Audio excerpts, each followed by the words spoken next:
Beralih ke informasi lain, Saudara, hari ke-13 pemberlakuan pembatasan kegiatan masyarakat atau PPKM darurat. Polda Metro Jaya menambah titik pembatasan menjadi 100 titik. Adanya peningkatan mobilitas masyarakat menjadi alasan penambahan titik penyekatan ini. Meski pada awalnya mobilitas turun drastis, memasuki hari ke-12, nyatanya kembali terjadi peningkatan mobilitas masyarakat yang menuju kota DKI Jakarta.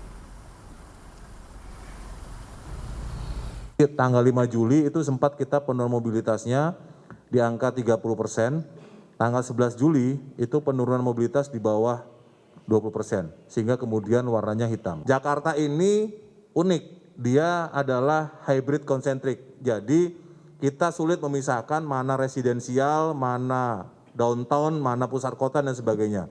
Bahkan di tengah pusat kota pun ada pemukiman-pemukiman.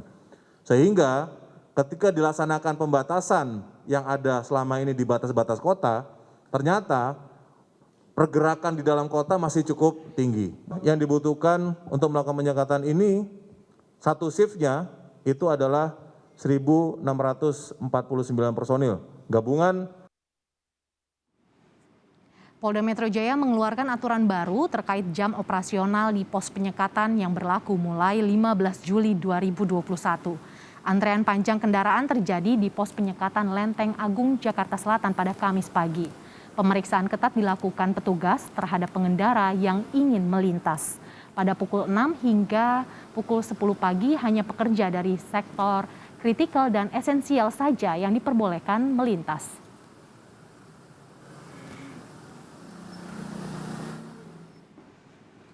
Dalam aturan baru, jam operasional di pos penyekatan pada pukul 6 hingga 10 pagi, pekerja dari sektor kritikal dan esensial dapat melintas.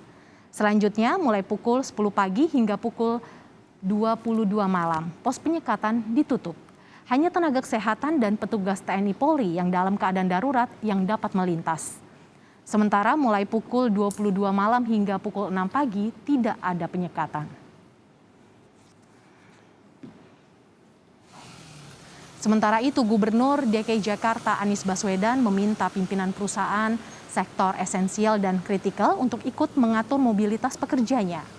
Meski dengan pengaturan kapasitas diperbolehkan bekerja di kantor, perusahaan diminta mengatur seminim mungkin pekerja yang harus masuk.